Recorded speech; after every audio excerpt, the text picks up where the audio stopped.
I'm speaker number D300, and I'm recording this open, humorous, interpretive reading for the 2021 Bishop Blanchette Speech Tournament. Food is great. We all love food. It's part of who humans are. Whenever I'm bored or even just a little bit hungry, I try to find a snack to hold me over until the next meal. One of the best times for snacks, of course, is Super Bowl Sunday, when most Americans host parties to watch the game and, of course, enjoy plenty of food. Food, a Love Story by Jim Gaffigan. The first Sunday in February is a special day in the United States. It's the day of the Super Bowl, the championship game between the winners of the American Football Conference and the National Football Conference. People all across America throw parties to watch the game and judge the commercials. I love football and enjoy the commercials, but what I most enjoy is the food served at Super Bowl parties. What is served on Super Bowl Sunday feels like a homecoming of all the great, unhealthy American foods. There are dishes that taste great with beer and are all easy to eat while watching television. What could be more American than that? Hot dogs, pizza, and buffalo wings are all great examples of Super Bowl Sunday foods.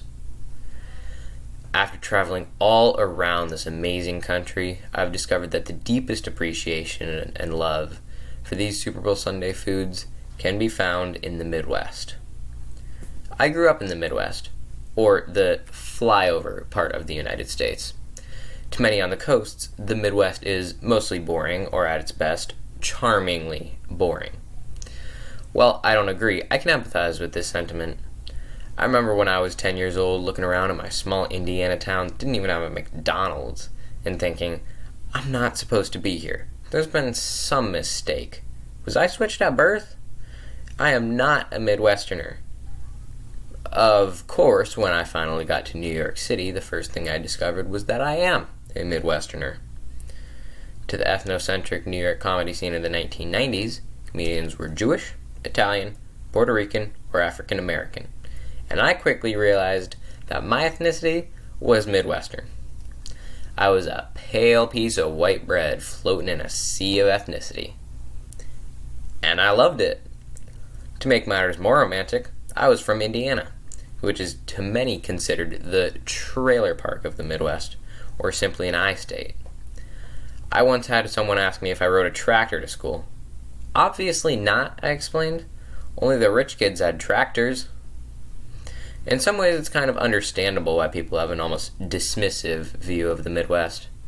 It seems like everything there was named in an effort to trick people into moving. After all, the Midwest is not geographically in the West, or even in the middle of the country. There must have been some sort of exchange between someone loading up a stagecoach and a government official desperately trying to get people to settle in the Midwest in the early 1800s. I see you're moving. Where are you going? Well, I heard about the gold rush in California.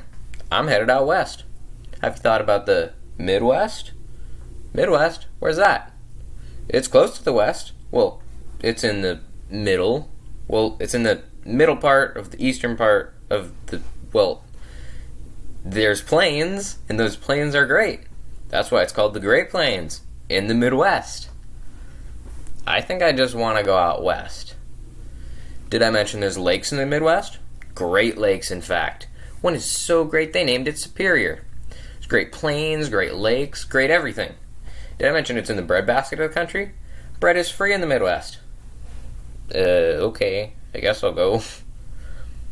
So, in the true spirit of the American settlers, we set up camp in the middle of nowhere, we're bored and freezing, and created delicious food that would be perfect to eat in February while drinking beer and watching football.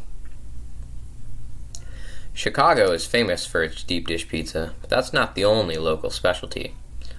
If a city's lucky, they'll have one food specialty. Buffalo has wings, Philly has the cheesesteak, Chicago has so many. The best hot dog, the best Italian beef, and of course, the best pizza are all in Chicago. Now, before Northeasterners get all defensive about New York style, New Jersey style, New Haven style pizza, let's embrace this fact. There is great pizza in many different cities, but Chicago is the only place to get deep dish. It's the only place that deep dish makes sense. Only Midwesterners would be patient enough to wait an hour for deep dish, or gluttonous enough to actually eat deep dish. Chicago deep dish takes forever to cook and costs as much as 4 New York-style pizzas. Chicago deep dish is a commitment. You arrive at Uno's, Giordano's, Gino East, or Lumalnati's and place your order. Then you wait, and you wait, for what seems like a lifetime. At times it feels like they are purposefully tormenting you to make the deep dish pizza seem all the more appealing. I actually make a point of not showing up hungry when I go out for Chicago deep dish pizza. It would be torture. To kill time, you eat a salad with provolone, salami, and pepperoncini in it, drink a pitcher of beer like you're preparing yourself for some kind of long, difficult journey of waiting. Finally, your pizza arrives in a pan carried by your server with some kind of clamp contraption that I'm pretty sure is the same one they use to shape molten glass. After the first slice, you are full, and you should be. You've eaten roughly 3 pounds of food that is baked on top of a crispy, cake-like crust. There is never a reason to eat more than 1 slice of deep dish, but you forge on. The wait has built an enthusiasm and excitement in you that can't be quelled by just 1 slice. Most humans stop after 2 slices, but I like to think of myself as a superhuman. My brother Joe, who lives in Chicago, makes fun of me for my love of Chicago deep dish style pizza. It's for tourists. I don't care. Last March I brought my 9 and 8-year-olds for their first deep dish, and they thought it was weird. Weird. I immediately demanded a paternity test to see if they were actually my children. Buffalo. Okay, Buffalo is technically not located in the Midwest, but it's a Great Lakes city with a Midwestern heart. And the mere fact that it is the birthplace of buffalo wings makes it an honorary Midwestern destination. I'm not sure how eating chicken wings covered in spicy sauce makes watching sporting events on television so appealing, but it does. I assume most of you savages reading this eat chicken wings, aka buffalo wings.